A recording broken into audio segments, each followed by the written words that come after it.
പിതാവിന്റെയും പുത്രന്റെയും പരിശുദ്ധാത്മാവിന്റെയും നാമത്തിൽ ആമേൻ. അമ്മേ പരിശുദ്ധമേ, അമ്മേ പരിശുദ്ധമേ, ദൈവമാതാവേ, കൃപാസനത്തിലൂടെ ഞങ്ങൾക്കും ഞങ്ങളുടെ ദേശത്തിനും അമ്മ മധ്യസ്ഥം തേടി തന്ന എല്ലാ അനുഗ്രഹങ്ങൾക്കും കൃപകൾക്കും ഞങ്ങളിപ്പോൾ ഹൃദയം നിറഞ്ഞ നന്ദി പറയുന്നു.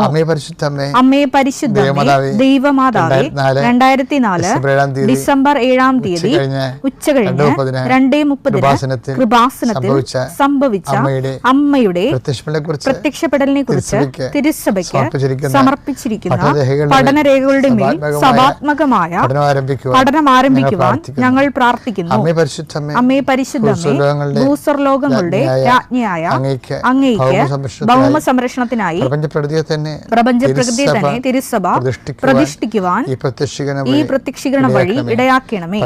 പരിശുദ്ധമ്മേ, ജപമാല മാതാവേ, സകല കൃപാസനം പ്രാർത്ഥനകളോടും ചേർത്ത് ഞങ്ങളിപ്പോൾ പ്രാർത്ഥിക്കുന്ന ഈ കുടുംബത്തിന്റെ പ്രത്യേക നിയോഗം മക്കളെ.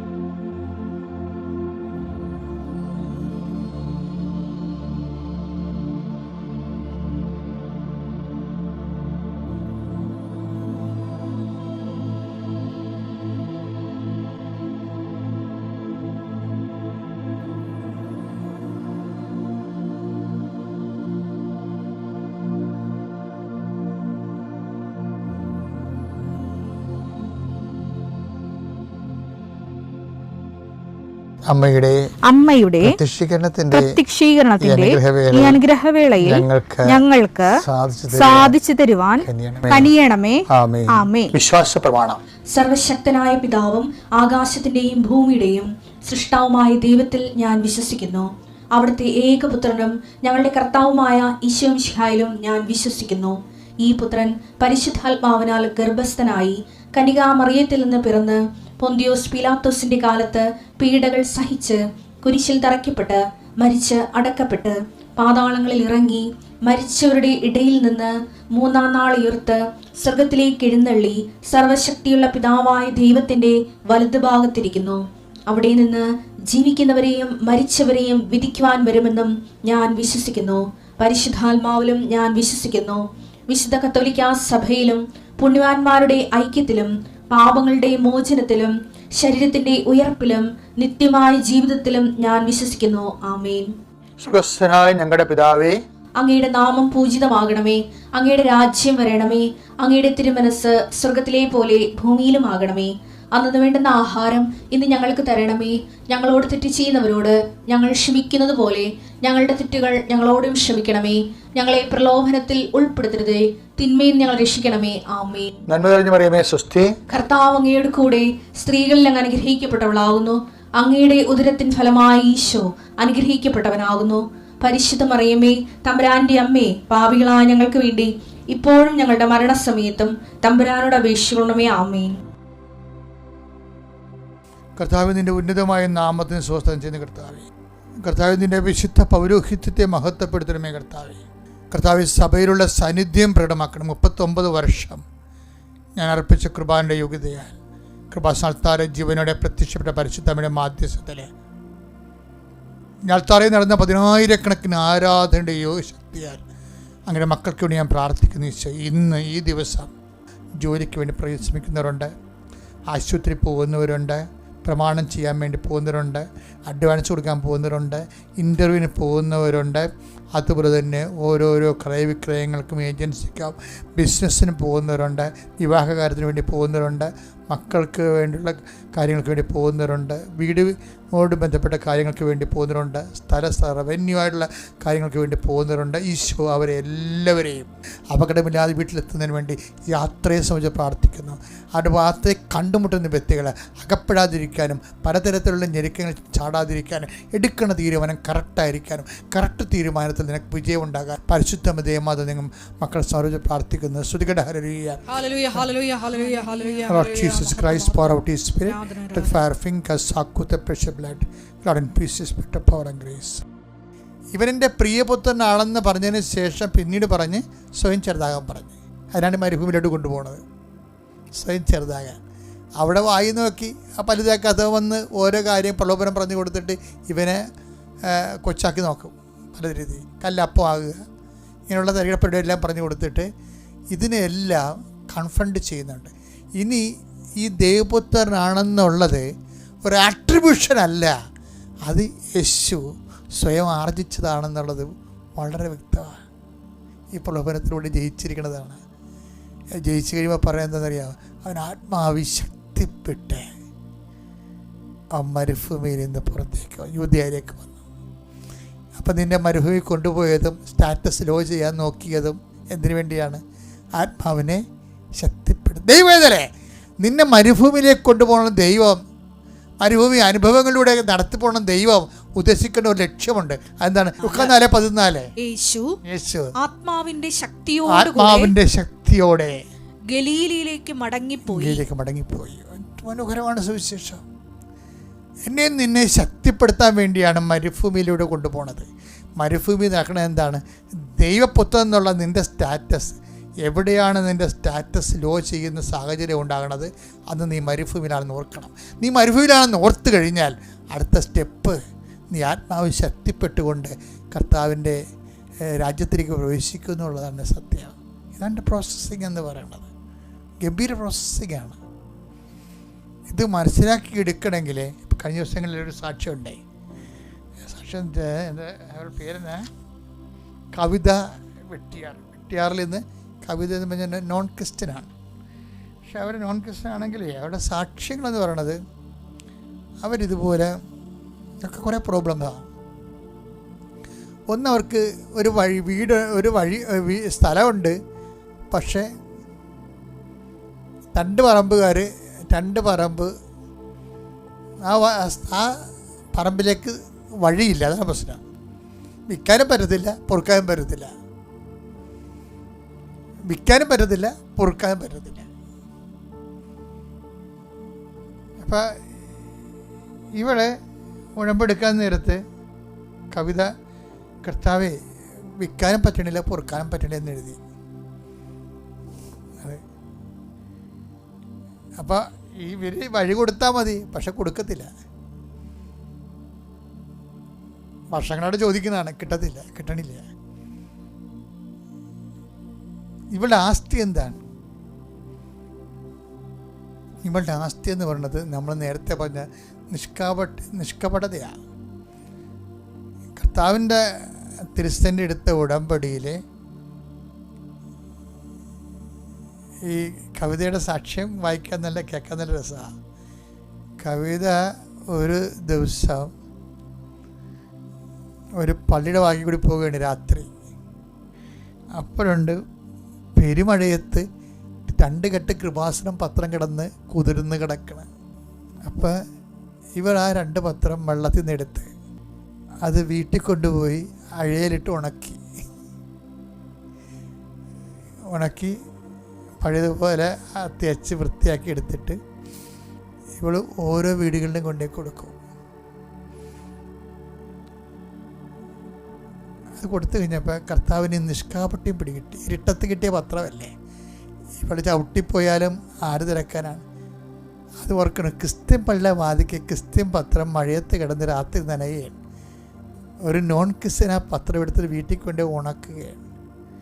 സുവിശേഷത്തിൻ്റെ കൈമാറ്റത്തിന് വേണ്ടി ആണ് ഈ പത്രം. അവിടെ അനുഭവങ്ങളിലൂടെ കർത്താവിനെ മറ്റുള്ളവർക്ക് പരിചയപ്പെടുത്തുകയാണ് പത്രം കൊണ്ട് ഉദ്ദേശിക്കുന്നത്. അല്ല മതം മാറ്റമൊന്നുമല്ല, അത് ബോധമില്ലാത്തവന്മാർ പറയണ അതല്ല. ക്രിസ്തു പരിചയപ്പെടേണ്ട ഒരു വ്യക്തിയാണ്. ആ നിത്യതയിലും ഇഹത്തിലും പരത്തിലും ഒക്കെ. അപ്പം അതുകൊണ്ട് തന്നെ എല്ലാവരുടെയും അവകാശമാണ് ക്രിസ്തു. അതുകൊണ്ടാണ് ക്രിസ്തുവിൻ്റെ. പക്ഷേ അതേസമയം തന്നെ ഈ വിഷയം എന്താ ചെയ്തിരിക്കുന്നത്? ഇവിടെ ചെയ്തിരിക്കുന്ന കാര്യം ഈ ക്രിസ്ത്യൻ പള്ളി ഇരുട്ടത്ത് മഴയത്ത് കിടന്ന് നനഞ്ഞ ഈ പത്രം എടുത്ത് വീട്ടിൽ കൊണ്ടുപോയി അഴയിലിട്ട് വെയിലത്ത് വെച്ച് ഉണക്കി അത് തേച്ച് കൊണ്ടുകടന്ന് എല്ലാ വീട്ടിലും കൊടുക്കുകയാണ്. ഈ ആളിനോട് ദൈവം എന്ത് ചെയ്യണം? ദൈവം ചെയ്യാനുള്ള മാക്സിമം ചെയ്തു. എന്ത് ചെയ്യുന്നറിയാമോ?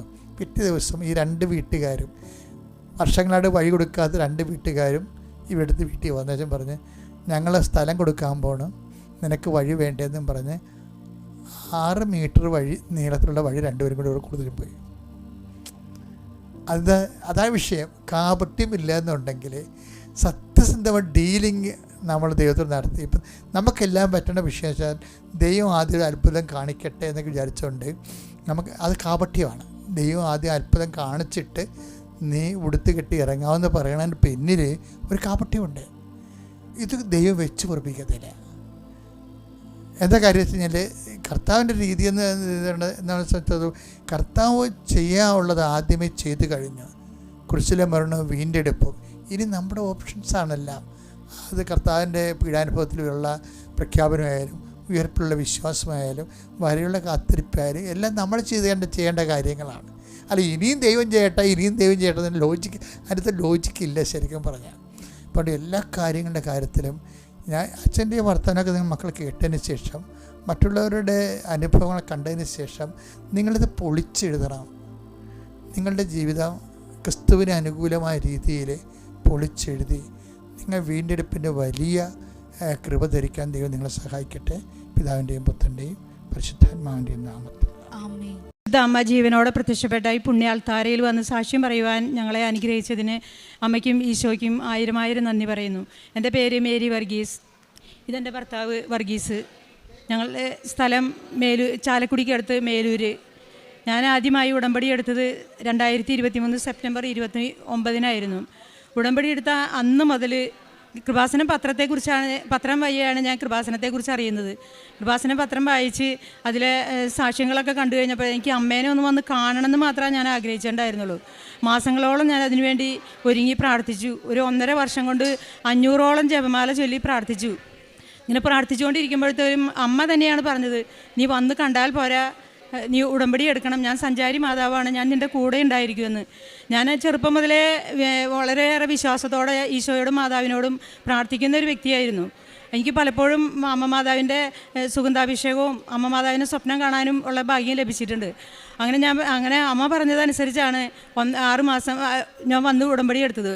ഉടമ്പടി എടുത്ത് ഇവിടുന്ന് ഉടമ്പടി പത്രിക സൈൻ ചെയ്ത ആ നിമിഷം തന്നെ എന്തോ ഒരു വലിയ ഭാഗ്യം, എന്തോ ഒരു വലിയ നിധി കിട്ടിയ ഒരു സന്തോഷത്തോടെയാണ് ഞാൻ ഉടമ്പടി എടുത്ത് താഴേക്ക് ഇറങ്ങി വന്ന് ഇവിടെ അൾത്താരയുടെ മുമ്പിൽ വന്ന് മുട്ടുകുത്തി. അമ്മ പറഞ്ഞതനുസരിച്ച് ഞാൻ ഉടമ്പടി എടുത്തിട്ടുണ്ട്. ഇനി എൻ്റെ മരണം വരെ ഞാൻ ഈ ഉടമ്പടിയിൽ വിശ്വസ്തതാപൂർവ്വം ഉടമ്പടിയിൽ ജീവിക്കുമെന്ന് ഞാൻ അമ്മയുടെ അടുത്ത് പറഞ്ഞ് ഞാൻ ഇവിടെ നിന്ന് എഴുന്നേറ്റപ്പോഴാണ് ഞാൻ ഓർക്കുന്നത്, എനിക്ക് വെരിക്കോസിൻ്റെ അസുഖമുള്ളത് കൊണ്ട് 10 വർഷത്തിന് മേലെയായി എനിക്ക് മുട്ടാൻ ഭയങ്കര ബുദ്ധിമുട്ടായിരുന്നു. അമ്മയുടെ അടുത്ത് വന്ന് മുട്ട് കുത്തിയതിന് ശേഷം എനിക്ക് പിന്നീട് മുട്ടുകുത്താൻ ഒരു പ്രയാസമില്ല. അങ്ങനെ അത് കഴിഞ്ഞ് വീട്ടിൽ ചെന്ന് അന്ന് മുതൽ ഉടമ്പടി നിബന്ധനകളെല്ലാം കൃത്യമായി പാലിച്ച് എല്ലാ പത്രം വിതരണവും എല്ലാ ഉടമ്പടി നിബന്ധനകളും കൃത്യമായി പാലിച്ചു പോന്നു. 6 മാസം വരെ അനുഗ്രഹങ്ങളുടെ ഒരു പെരുമഴയായിരുന്നു. കൃത്യം 6 മാസം തികഞ്ഞ അന്ന്, അതായത് മാർച്ച് 28, 2024 മാർച്ച് 28 പെസഹ വ്യാഴാഴ്ച ചേട്ടൻ്റെ വലത് കാലിൽ ഒരു വേദന വന്നു, ശക്തമായ വേദന വന്നു. മണിക്കൂറുകൾക്കുള്ളിൽ ഞാനപ്പോൾ ഉടമ്പടി വസ്തുക്കളെ വെച്ച് പ്രാർത്ഥിച്ചു.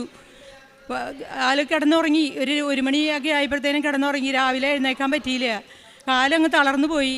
അന്ന് തന്നെ ആസ്പത്രിയിലൊക്കെ കൊണ്ടുപോയി. ഡോക്ടർമാർക്ക് എന്താണെന്നൊരു ഒന്നും പിടികിട്ടിയില്ല. ആ അവസ്ഥയിൽ അങ്ങനെ മുന്നോട്ട് പോയി. ഫിസിയോതെറാപ്പിയൊക്കെ ചെയ്തു. മരുന്ന് ചെയ്തിട്ടും നീർക്കെട്ടാണെന്നൊക്കെ പറഞ്ഞ് മരുന്ന് ചെയ്തിട്ടും ഒരു കുറവും കണ്ടില്ല.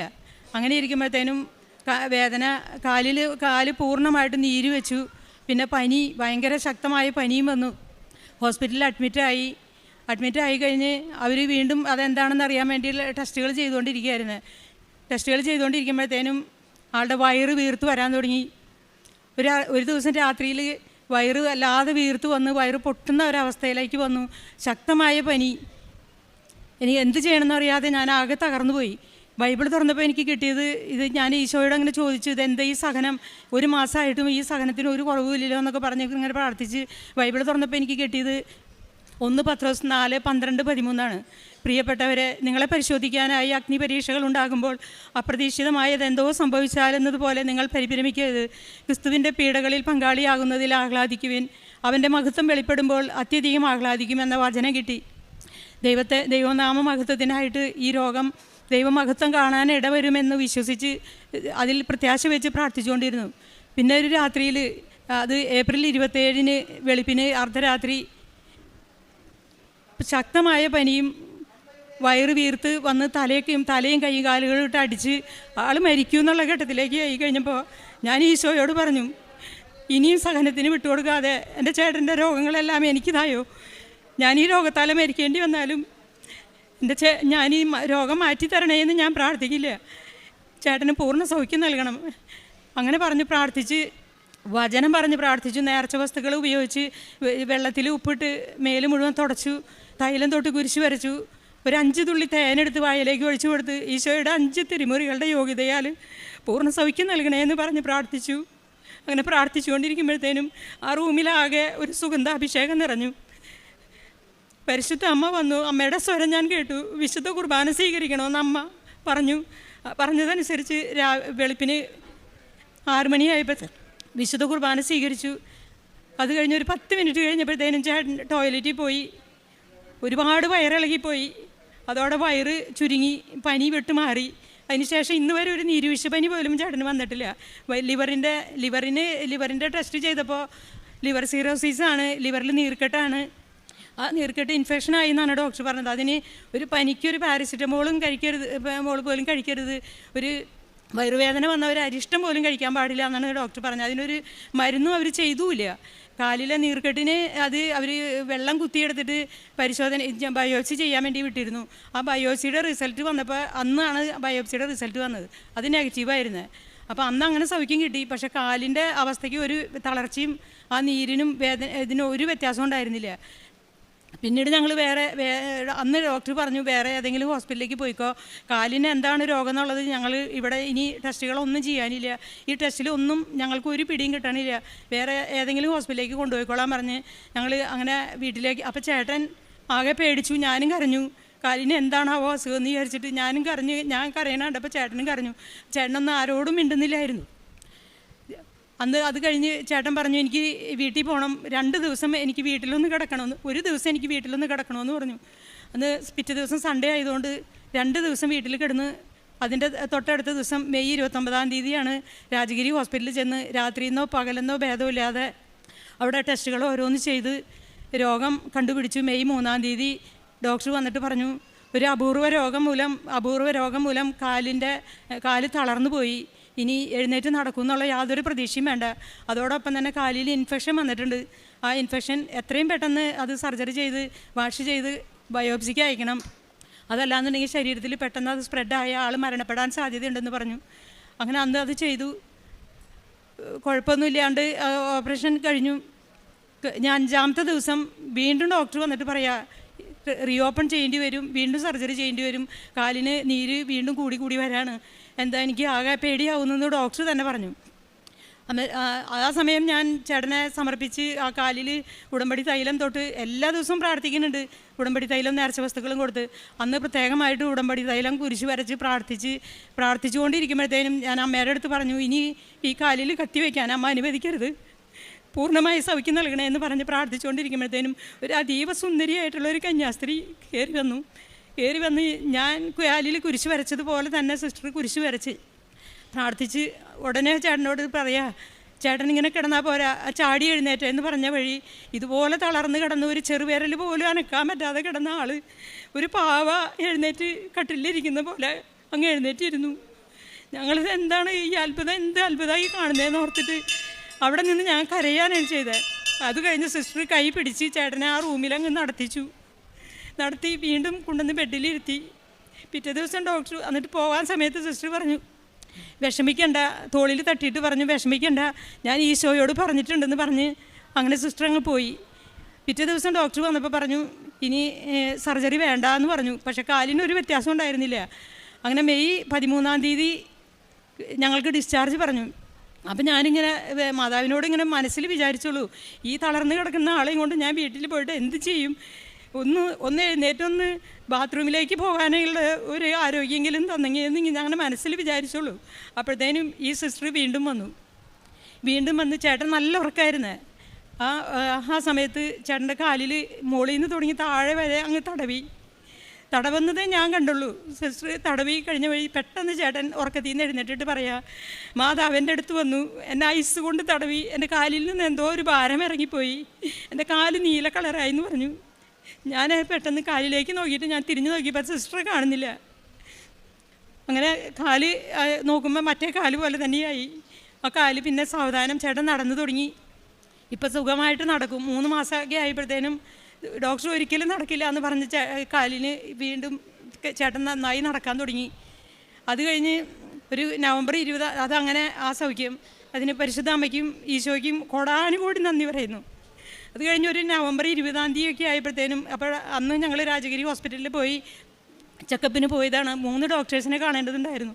ഡോക്ടേഴ്സിൻ്റെ അടുത്തേക്ക് ചേട്ടൻ റൂമിൽ നടന്ന് ചെന്നപ്പോൾ ഡോക്ടർ പറഞ്ഞത്, നിങ്ങളൊരു അത്ഭുത മനുഷ്യനാണ്, നിങ്ങളിങ്ങനെ നടന്ന് വരണം, ചേട്ടൻ ഇങ്ങനെ നടന്ന് വരണത് കാണുമ്പോൾ ഞങ്ങളുടെ സന്തോഷം ഞങ്ങൾക്ക് പറഞ്ഞറിയിക്കാൻ പറ്റുന്നില്ല എന്ന് പറഞ്ഞു. അങ്ങനെ പറഞ്ഞ് സന്തോഷത്തോടുകൂടി വീട്ടിൽ വന്നതാണ്. അന്ന് രാത്രിയിൽ ചേട്ടൻ്റെ വയറ്റിൽ നിന്ന് ബ്ലഡ് പോകാൻ തുടങ്ങി. ചേട്ടന് ഹാർട്ട് പേഷ്യൻ്റ് ആയതുകൊണ്ട് അതിൻ്റെ ബ്ലഡ് ലൂസാവാനുള്ള ഗുളിക കഴിക്കുന്നുണ്ടായിരുന്നു. ആ ഗുളിക കഴിക്കുന്നതുകൊണ്ട് ബ്ലീഡിങ് നിന്നില്ല. ബ്ലഡ് എല്ലാം പോയി, ആൾക്ക് ടാപ്പ് തുറന്നിട്ടതുപോലെ ബ്ലഡ് പോയിരുന്നത്. ബ്ലീഡിങ് കൂടി ആൾ കുഴഞ്ഞു വീണു, ഒരനക്കമില്ലാതെ തളർന്ന് തണുത്ത് ഇങ്ങനെ കിടക്കുമ്പോൾ ഞാനും എനിക്കൊന്നും മിണ്ടാൻ പറ്റാത്തൊരവസ്ഥയിലായി. ഞാനിങ്ങനെ മാതാവിനോട് പറഞ്ഞു, മാതാവ് എഴുന്നേൽപ്പിച്ച് നടത്തിയിട്ട് കൊണ്ടുപോകാനായിരുന്നോ, എൻ്റെ ചേട്ടനെ എഴുന്നേൽപ്പിച്ച് നടത്തിയത് ഇങ്ങനെ കൊണ്ടുപോകാനായിരുന്നു എന്നൊക്കെ ചോദിച്ച് ഇങ്ങനെ കരഞ്ഞ് പ്രാർത്ഥിച്ചപ്പോൾ ഉടമ്പടിക്ക് ആശീർവാദം ഊരി കഴുത്തിലിട്ടുണ്ടായിരുന്നു, നേർച്ച വസ്തുക്കൾ ഉപയോഗിച്ചിട്ടുണ്ടായിരുന്നു. സിസ്റ്റർ ഒരു സ്വരം ഞാൻ കേൾക്കാം, നീ ആ കയ്യിലേക്ക് ഒന്ന് നോക്കിയെന്ന് പറഞ്ഞിട്ട് ഞാൻ കയ്യിലേക്ക്, അപ്പോഴാണ് ഞാൻ ചേട്ടൻ്റെ കയ്യിലേക്ക് നോക്കണേ. ചേട്ടൻ്റെ കഴുത്തിൽ കിടന്ന ഉടമ്പടിക്ക് ആശീർവാദം ക്രൂശിത രൂപം മുറുകെ പിടിച്ചേക്കായിരുന്നു. അപ്പം ഞാൻ അപ്പോഴാണ് മനസ്സിലായത് ചേട്ടനെ. എന്നിട്ട് ഞാൻ അതും പിടിച്ചൊന്ന് വലിച്ചു നോക്കിയപ്പോൾ ആ പിടിയൊന്ന് മുറുക്കി. കഥ കഴിഞ്ഞ് ഒരു 45 മിനിറ്റ് കഴിഞ്ഞപ്പോഴാണ് പറയണത്, എൻ്റെ കാല് മരയിക്കണമെന്ന് പറഞ്ഞു. ആ സമയം ഞാൻ ഓടിച്ചെന്ന് മാതാവിന് നന്ദി പറഞ്ഞു. കണ്ണു തുറന്ന് ആയപ്പോൾ ചേട്ടൻ പറയുന്നത്, ഞാൻ ഒരു അഗാധമായ ഗർത്തത്തിലേക്ക് താഴ്ന്നു പോയി, എവിടെയോ എനിക്കൊരു പിടി കിട്ടിയിട്ടുണ്ടായിരുന്നു, ഞാൻ എൻ്റെ പിടി വിട്ടിട്ടുണ്ടായിരുന്നില്ല. അത് കഴിഞ്ഞ് കുറേ കഴിഞ്ഞപ്പോൾ എൻ്റെ 2 കൈയിലും പിടിച്ച് ആരോ പൊക്കിയെടുത്ത് ഇട്ടു എന്ന് പറഞ്ഞു. ഞങ്ങൾ പിറ്റേ ദിവസം വീണ്ടും ഹോസ്പിറ്റലിൽ പോയി. അപ്പോൾ അത് പൈൽസ് പൊട്ടി ബ്ലഡ് പോയതായിരുന്നേ. ഈ ഗുളിക കഴിക്കുന്നത് കൊണ്ട് ബ്ലീഡിങ് നിൽക്കാതായതാണ്. ബ്ലഡ് മുഴുവൻ പോയി. അത് മരണത്തിൻ്റെ വക്കിൽ നിന്ന് അങ്ങനെയും ചേട്ടനെ രക്ഷിച്ചു. പരിശുദ്ധാമ്മയ്ക്കും ഈശോയ്ക്കും അതിൽ നന്ദി പറയുന്നു. അത് കഴിഞ്ഞ് ഡിസംബർ 10-ാം തീയതി രാത്രിയിൽ തന്നെ ചേട്ടൻ നെഞ്ചുവേദന എന്ന് പറഞ്ഞു. ഞാൻ വേഗം ഒരു വിശ്വാസ പ്രമാണം ചൊല്ലി ഉടമ്പടി വസ്തുക്കളെല്ലാം എടുത്ത് ഉപയോഗിച്ചു. തൈലം തൊട്ട് കുരിശ് വരച്ചു, ഉപ്പിട്ട് വെള്ളം കൊടുത്തു, തേനെടുത്ത് പായൽ ഒഴിച്ചു കൊടുത്തു, ഉടമ്പടിക്ക് ആശീർവാദം കഴുത്തിലിട്ട് കൊടുത്തു. പെട്ടെന്ന് ഞാൻ ചേട്ടനോട് പറഞ്ഞു, നമുക്ക് ഹോസ്പിറ്റലിൽ പോകാമെന്ന് പറഞ്ഞ്. ഹോസ്പിറ്റലിൽ ചെന്നപ്പോൾ പറഞ്ഞു 2 ബ്ലോക്ക് ഉണ്ട്, അതിൽ ഒരു ബ്ലോക്ക് നമുക്ക് ആൻറ്റിപ്ലാസ്റ്റി ചെയ്യാം, മറ്റേ ബ്ലോക്ക് ഹാർട്ടിനോട് ചേർന്നാണ്, അതിൽ നിന്ന് ബ്ലഡ് ലീക്കുണ്ട്, അപ്പോൾ ഇവിടെ ഒന്നും ചെയ്യാൻ പറ്റില്ല, ഞങ്ങൾ തൊടില്ല, നിങ്ങൾ എത്രയും പെട്ടെന്ന് വേറെ ഹോസ്പിറ്റലിലേക്ക് കൊണ്ടുപോയി കൊള്ളാൻ പറഞ്ഞ ആംബുലൻസ് മാർഗം ഞങ്ങൾ എറണാകുളം ലിസിയിൽ എത്തിച്ചു. ലിസിയിൽ ചെന്ന് ഒരു സൈഡിലെ ബ്ലോക്ക്, റൈറ്റ് സൈഡിലെ ബ്ലോക്ക് ആൻറ്റിപ്ലാസ്റ്റി ചെയ്തു. ലെഫ്റ്റ് സൈഡിലെ ബ്ലോക്ക് ഡോക്ടർ പറയണത് ബൈപ്പാസ് സർജറി ചെയ്താൽ പോലും അത് റിസ്ക്കാണ്, ചെയ്യാൻ പോലും റിസ്ക്കാണ്, നമുക്ക് പ്രാർത്ഥിക്കാം, ഒരു 6 മാസം നോക്കാമെന്ന് പറഞ്ഞു. അങ്ങനെ 6 മാസം നോക്കി. 5-ാമത്തെ മാസം വന്നപ്പോഴത്തേനും അങ്ങനെ പറഞ്ഞു വിട്ടു. 5-ാമത്തെ മാസം വന്നപ്പോഴത്തേനും ചേട്ടന് മെയ് മാസത്തിൽ ഒരു ശ്വാസതടസ്സം പോലെ വന്നു. പെട്ടെന്ന് ഞങ്ങൾ ഈ അറ്റാക്കിൻ്റെ പോലെ തന്നെ ആയിരിക്കും എന്ന് ഓർത്ത് ലിസി ഹോസ്പിറ്റലിലേക്ക് തന്നെ കൊണ്ടുപോയി. അവിടെ ചെന്ന് എല്ലാ ടെസ്റ്റുകളും ചെയ്തപ്പോൾ ഡോക്ടർ പറഞ്ഞു ഹാർട്ട് ബെറ്ററായി എന്നാണ് പറഞ്ഞത്. ആ ഹോസ്പിറ്റലിൽ നിന്ന് ഞങ്ങൾ നേരെ വന്നത് കൃപാസനത്തിലേക്ക്. ഇവിടെ വന്ന് മാതാവിൻ്റെ അടുത്ത് നന്ദി പറഞ്ഞു പോയി. ഞാൻ കഴിഞ്ഞ മാർച്ചിൽ ഞങ്ങൾ വന്ന് സാക്ഷ്യം പറയാൻ വേണ്ടി ഇവിടെ വന്നതായിരുന്നു. അന്ന് അലക്സച്ചൻ പറഞ്ഞു, ഒരു സാക്ഷ്യം കൂടിയും കിട്ടാനുണ്ട്, അതും കൂടി കിട്ടിയിട്ട് പറഞ്ഞാൽ മതി എന്നാണ് പറഞ്ഞത്. അത് ഈ ഹാർട്ടിൻ്റെ സൗഖ്യമായിരുന്നു. അത് ആ സൗഖ്യം അറിഞ്ഞത് മെയിലായിരുന്നു. കഴിഞ്ഞ ഈ സർജറി കഴിഞ്ഞ് ജൂൺ മാസം ആയപ്പോഴത്തേനും വലത് കണ്ണിലെ കാഴ്ച പോയി. അതിന് ഞങ്ങളൊരു 10 ഡോക്ടർമാരെ കാണിച്ചു. അപ്പോൾ പ്രഷർ കൂടിയിട്ട് കണ്ണിലെ ഞരമ്പ് പൊട്ടി, ഞരമ്പെല്ലാം ബ്ലഡ് ബ്ലോക്കായി കിടക്കാണ്, ഇനി ആ കണ്ണിന് കാഴ്ച കിട്ടില്ല എന്ന് എല്ലാ ഡോക്ടർമാരും പറഞ്ഞതാണ്. പിന്നെ അതിന് ശേഷം ഞങ്ങൾ ഡിസംബർ 7-ാം തീയതി ഒരു ഏറെ പ്രതീക്ഷയോടുകൂടി ആലുവയിൽ ഒരു ഡോക്ടറുടെ അടുത്തേക്ക് പോയി, കണ്ണിൻ്റെ ഡോക്ടറുടെ അടുത്ത്. ആ ഡോക്ടർ അവിടെ ചെന്നപ്പോൾ പറഞ്ഞത്, ചേട്ടൻ്റെ റിപ്പോർട്ടുകളെല്ലാം കണ്ട് ഡോക്ടർ പറഞ്ഞത്, നിങ്ങൾ ഭാഗ്യവാനാണ്, യു ആർ ലക്കി മാൻ, ജീവിതകാലം മുഴുവനും നിങ്ങൾ വീൽ ചെയറിൽ കഴിയേണ്ട ഒരു രോഗമായിരുന്നു നിങ്ങൾക്ക് വന്നത്, നിങ്ങൾക്ക് എഴുന്നേറ്റ് നടക്കാൻ ഒരു ഭാഗ്യം തന്ന ദൈവത്തിന് നിങ്ങൾ നന്ദി പറയൂ, ഒരു കണ്ണല്ലേ പോയുള്ളൂ എന്ന് പറഞ്ഞു വിട്ടു. ശേഷം പിന്നെയും ഇടത് കണ്ണിന് മങ്ങൽ വന്നു. അങ്ങനെ ഞങ്ങളിവിടെ കഴിഞ്ഞ ജൂലൈയിൽ വന്ന് ജോസഫച്ചനെ കണ്ട് ജോസഫച്ചൻ കൈവച്ച് പ്രാർത്ഥിച്ച് ഇപ്പോൾ ഭാഗികമായിട്ടുള്ള കാഴ്ച കിട്ടിയിട്ടുണ്ട്. ഞാൻ ആ സമയം ഇവിടെ നിന്ന് പ്രാർത്ഥിച്ചത് ബൈബിൾ വായിക്കാനുള്ള വചനം പറഞ്ഞ് പ്രാർത്ഥിച്ചപ്പോഴാണ് ചേട്ടന് സൗഖ്യം കിട്ടിയത്. വചനം വായിക്കാനുള്ളൊരു കാഴ്ചശക്തി ചേട്ടന് കൊടുക്കണമെന്നായിരുന്നു. അതിൻ്റെ ഇപ്പോൾ നന്നായി എല്ലാ ദിവസവും ബൈബിൾ വായിക്കും, കാരുണ്യപ്രവൃത്തി പത്രം വിതരണം ചെയ്യും. എനിക്ക് കിട്ടിയ ഈ സാക്ഷ്യം, ഈ അനുഗ്രഹങ്ങൾ ഞാൻ കണ്ടുമുട്ടുന്നവരോടെല്ലാം പറഞ്ഞിട്ടുണ്ട്. എൻ്റെ കൃപാസന മാതാവാണ് എൻ്റെ ചേട്ടനെ എനിപ്പിച്ച് നടത്തിയതും ഒരു 4 പ്രാവശ്യം മരണത്തിൻ്റെ വക്കിൽ നിന്ന് രക്ഷിച്ചതാണ്. പിന്നെ രോഗികളെ സന്ദർശിക്കും, അനാഥ ഇങ്ങനെ ബുദ്ധിമാന്ദ്യം സംഭവിച്ച കുട്ടികളെ കാണാൻ അവിടെ പോകാനും അവർക്ക് സാമ്പത്തിക സഹായം ചെയ്യാനും സാധിച്ചിട്ടുണ്ട്. സാമ്പത്തികമായ സഹായം ചെയ്യാനും രോഗികളുടെ അടുത്ത് പോകുമ്പോൾ നേർച്ച വസ്തുക്കളൊക്കെ വെച്ച് പ്രാർത്ഥിച്ച് പരിശുദ്ധ അമ്മയ്ക്കും തിരുക്കുമാരനും കോടാനുകോടി നന്ദി. ഇത്രയേറെ അനുഗ്രഹങ്ങൾ നൽകി ഒരു 4 പ്രാവശ്യം മരണത്തിൻ്റെ വക്കിൽ നിന്ന് എൻ്റെ ഭർത്താവിനെ രക്ഷിച്ചതിന് എത്ര നന്ദി പറഞ്ഞാലും തീരില്ല. എൻ്റെ ജീവിതകാലം മുഴുവനും ഞാൻ ഈ ഉടമ്പടിയിൽ ജീവിക്കാമെന്ന് അമ്മയോട് വാഗ്ദാനം ചെയ്യുന്നു. ഈശോയ്ക്കും തിരുകുമാരനും 1000 നന്ദി. എനിക്ക് പെട്ടെന്ന് എൻ്റെ രോഗവിവരങ്ങളെല്ലാം പറഞ്ഞു. എൻ്റെ ഓപ്പറേഷൻ കഴിഞ്ഞ് ഇവിടെ രാജഗിരി ഹോസ്പിറ്റലിൽ കിടക്കുമ്പോൾ രാത്രി ഒരു 12 മണി 1 മണിയായി ഉണ്ടാവും. മാതാവ് ഒരു സിസ്റ്റർ രൂപത്താണ് എൻ്റെ അടുത്ത് വന്നത്. എൻ്റെ കാലൊക്കെ നീര് വന്ന് ആ വീർത്തുമുട്ടി കിടക്കായിരുന്നു. ഞാൻ എനിക്കാനൊന്നും വയ്യാണ്ട് കിടക്കായിരുന്നു. ഫസ്റ്റ് വന്ന് എന്നെ തട്ടി വിളിച്ചു. എൻ്റെ കാലിന്മേൽ തഴി തടഞ്ഞു കഴിഞ്ഞപ്പോൾ കംപ്ലീറ്റ് കാലിന്മേൽ നീരാണ് പോയി. അപ്പോൾ ഞാൻ എണീറ്റിട്ട് ഒരാഴ്ചയോളായുണ്ട് കിടന്ന കിടപ്പായിരുന്നു. എന്ന് പറഞ്ഞു, ചേട്ടൻ എണീറ്റേന്ന് പറഞ്ഞു. ഞാൻ വേഗം ചാടി എണീറ്റ് പറഞ്ഞു, ഇന്ന് താഴേക്ക് ഇറങ്ങാൻ പറഞ്ഞു. അപ്പോൾ ഞാൻ താഴേക്ക് എന്നെ കൈപ്പിടിച്ച് ഇറക്കി സിസ്റ്റർ എന്നെ പതുക്കെ നടത്തിച്ചിട്ട് എന്നെ ബെഡിലേക്ക് കയറ്റി കിടത്തി. അത് കഴിഞ്ഞ് സിസ്റ്ററോട് പോയി. പക്ഷേ സിസ്റ്റർ ആ നേരത്തോടെ സിസ്റ്റർ വരാൻ വഴിയില്ല. ഞങ്ങൾ അപ്പോൾ തന്നെ അവിടെ പോയി അന്വേഷിച്ചപ്പോൾ സിസ്റ്റർ വന്നിട്ടില്ലല്ലോ എന്ന് പറഞ്ഞു. അപ്പോൾ ആ നേരത്ത് വന്നത് മാതാവായിരുന്നു. എൻ്റെ അടുത്ത് നേരത്തെ വന്ന് എന്നെ തൊട്ട് തലോടിയതും എന്നെ വിളിച്ചു ഉണർത്തിയതും അത് ഞാൻ മാതാവിന് 1000 ആദ്യം നന്ദി പറയുന്നു. എത്ര പറഞ്ഞാലും തീരാത്ത എന്താണ് പറയേണ്ടത് എനിക്കെന്നെ അറിയില്ല. ഞാൻ തളർന്നു പോയ എന്നെ ഇന്ന് ഇതിലേക്ക് എത്തിച്ച മാതാവിനും തിരുകുമാരനും 1000 നന്ദി. സങ്കീർത്തനങ്ങൾ 139 16 മുതൽ 18 വരെ തിരുവചനങ്ങൾ. എനിക്ക് രൂപം ലഭിക്കുന്നതിന് മുൻപ് തന്നെ അവിടുത്തെ കണ്ണുകൾ എന്നെ കണ്ടു. എനിക്ക് നിശ്ചയിക്കപ്പെട്ടിട്ടുള്ള നാളുകൾ ഉണ്ടാകുന്നതിന് മുമ്പ് തന്നെ അങ്ങയുടെ പുസ്തകത്തിൽ അവ എഴുതപ്പെട്ടു. ദൈവമേ, അവിടുത്തെ ചിന്തകൾ എനിക്ക് എത്ര അമൂല്യമാണ്, അവ എത്ര വിപുലമാണ്. ഞാൻ എണ്ണാൻ നോക്കിയാൽ അവ മണൽത്തരികളേക്കാൾ അധികമാണ്. ഉണരുമ്പോൾ ഞാൻ അങ്ങയുടെ കൂടെ ആയിരിക്കും. മേരി വർഗീസ് എന്ന ഈ സഹോദരിയും ജീവിത പങ്കാളിയും കുപ്പകരത്തോടും നന്ദിയോടും കൃപാസനം പ്രത്യക്ഷീകരണ മാതാവിൻ്റെ തിരുനടയിൽ ഈ കുടുംബത്തിന് ലഭിച്ച വലിയ അനുഗ്രഹങ്ങൾക്ക് ദൈവനാമത്തെ മഹത്വപ്പെടുത്തി ലോകത്തിൽ സാക്ഷ്യപ്പെടുത്തുകയാണ്. സഹോദരി ജീവിത പങ്കാളിയുടെ രോഗക്ലേശങ്ങളെ എല്ലാം നമ്മളോട് സൂചിപ്പിച്ചു. ലിവർ സിറോസിസുമായി ബന്ധപ്പെട്ട് വയറ് വല്ലാതെ വീർത്തു വന്നതും യാതൊരു മരുന്നും കഴിക്കുവാനാവാത്ത വിധം ക്ലേശത്തിലായതും എന്നാൽ അമ്മ മാതാവിൻ്റെ സംരക്ഷണയാൽ ദിവ്യകാരുണ്യം സ്വീകരിക്കുവാൻ ഒരു സന്ദേശം കിട്ടുകയും ആ ദിവ്യകാരുണ്യം സ്വീകരിച്ചതിലൂടെ നല്ല രീതിയിൽ മോഷൻ പോയി വയറ് പൂർവ്വസ്ഥിതിയിലായി ആ ദിവസങ്ങളിൽ അനുഭവിച്ചിരുന്ന വലിയ പ്രശ്നം പരിഹരിക്കപ്പെട്ടത്. ഉടമ്പടിയിൽ നമുക്ക് ഗ്യാരൻറ്റീഡാണ് അമ്മ മാതാവിൻ്റെ സന്ദേശങ്ങൾ. ഉടമ്പടി നാം വൃത്തിയിലും വിശ്വസ്തതയിലും ജീവിച്ച് മുന്നോട്ട് പോകുമ്പോൾ നമുക്ക് വചനത്തിലൂടെ അല്ലെങ്കിൽ സ്വപ്നത്തിൽ പ്രത്യക്ഷപ്പെട്ട് അല്ലെങ്കിൽ വ്യക്തികളിലൂടെ കൃത്യമായും അമ്മ മാതാവ് സന്ദേശം നൽകും. ആ സന്ദേശത്തെ സ്വീകരിച്ചാൽ അതിനകത്ത് നിയോഗപ്രകാരമുള്ള ഒരു ഫലം കൃത്യമായും അതിനുണ്ടാവും. അതാണ് സഹോദരി പറഞ്ഞത്. ദിവ്യകാരുണ്യം സ്വീകരിക്കുവാനായിട്ട് സന്ദേശം ലഭിച്ചു. അതിരാവിലെ അച്ഛനെ പോയി കണ്ടു, കുർബാന കൊടുപ്പിച്ചു. ആ ഉച്ചയ്ക്ക് മുമ്പ് തന്നെ അത്രയും ദിവസങ്ങൾ മരണവെപ്രാളം അനുഭവിച്ച വയറിൻ്റെ വീർക്കൽ മൂലം കമ്പനം മൂലമുള്ള എല്ലാ പ്രശ്നങ്ങളും മാറിക്കിട്ടി. കാലിനുണ്ടായ വളരെ ഗുരുതരമായ രോഗാവസ്ഥ, ഓപ്പറേഷൻ, തളർന്നു പോയത്, അത് തിരികെ ആരോഗ്യം കിട്ടില്ല എന്ന് ഡോക്ടർമാർ പറയുന്ന സാഹചര്യങ്ങൾ എല്ലാം സഹോദരി സൂചിപ്പിച്ചു. അവിടെയും 2 തവണ അമ്മ മാതാവിൻ്റെ സവിശേഷമായ ഇടപെടൽ സാന്നിധ്യാനുഭവമാണ് കുടുംബത്തിന് ലഭിക്കുന്നത്. ആദ്യത്തെ തവണ അമ്മ മാതാവ് വന്ന് കാര്യങ്ങൾ സൂചിപ്പിച്ച് പോകുന്നുണ്ട്, സുഖപ്പെടുമെന്ന്. 2ാമത്തെ തവണ പരിശുദ്ധമ്മയുടെ സാന്നിധ്യം ഒരു സിസ്റ്ററിൻ്റെ രൂപത്തിൽ വന്ന് ആൾ ഉറങ്ങിക്കിടക്കുമ്പോൾ കാല് തടവുന്നതായും നീരും ഭാരവും കാലിൽ നിന്ന് പൂർണ്ണമായും പോകുന്നതായും അത് ശരീരത്തിൽ സഹോദരന് അനുഭവപ്പെട്ടുകൊണ്ട് ഉറക്കമുണരുന്നതാണ് സാക്ഷ്യപ്പെടുത്തുന്നത്. അതൊരു തോന്നലല്ല, അതൊരു അനുഭവമാണ്.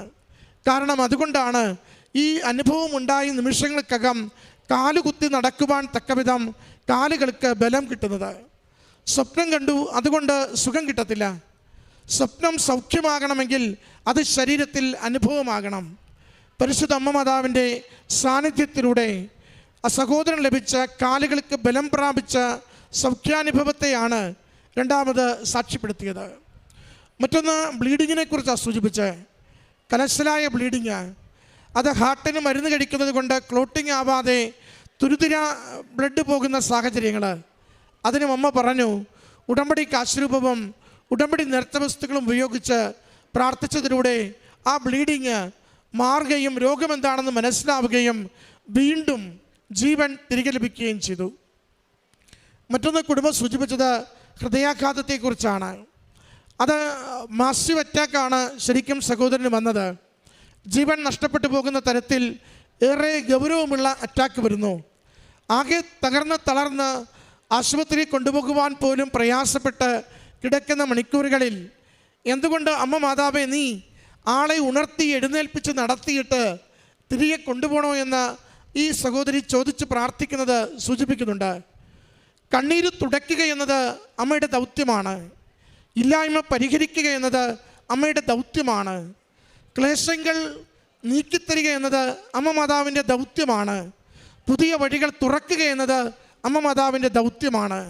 സഞ്ചാരി മാതാവെന്നും സമയമാതാവെന്നും ഉടനടി പരിഹാരത്തിൻ്റെ അമ്മയെന്നും കൃപാസനത്തിൽ പ്രത്യക്ഷപ്പെട്ട അമ്മയെക്കുറിച്ച് ദേശാന്തരം ഓരോരുത്തരും പറയുമ്പോൾ അതവർ ഓരോരുത്തരുടെയും ജീവിതത്തിൽ ലഭിക്കുന്ന അമ്മയുടെ വ്യത്യസ്തമായ സാന്നിധ്യത്തിൻ്റെയും നിരന്തരമായ അമ്മ നൽകുന്ന ഇടപെടലുകളുടെയും സഹായം കൊണ്ടാണ് അങ്ങനെ പറഞ്ഞുകൊണ്ടിരിക്കുക.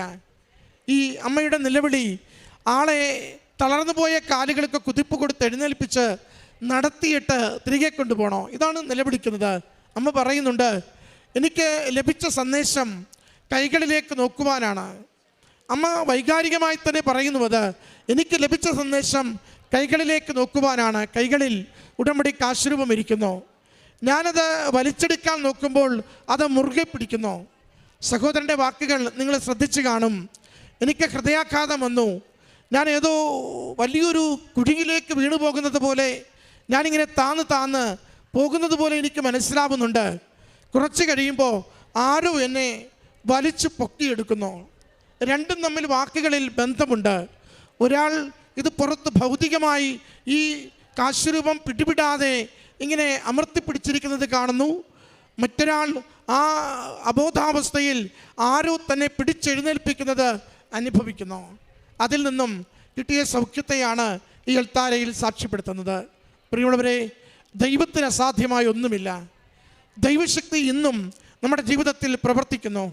അമ്മയുടെ കരങ്ങളിലേക്ക് ഉടമ്പടിയിൽ നമ്മളെ തന്നെ പൂർണ്ണമായി സമർപ്പിക്കുമ്പോൾ ജീവിതത്തിൻ്റെ ഏത് ആപത്കരമായ അവസ്ഥയിലും അമ്മ മാതാവ് നമ്മളെ സംരക്ഷിക്കുകയും ജീവിതത്തിൽ ഓരോ സമയത്തും ആവശ്യമുള്ള നന്മകൾ നമുക്ക് നൽകി നമ്മുടെ ജീവിതത്തെ, കുടുംബത്തെ മുന്നോട്ട് നയിക്കുകയും ലോകത്തിന് നൽകുവാനാവാത്തത്, മരുന്നുകൊണ്ട് പരിഹരിക്കുവാനാവാത്തത്, ആലോചിച്ച് ഉത്തരം കണ്ടെത്താനാവാത്തത് അത് അമ്മ മാതാവ് നമ്മോട് പറയും.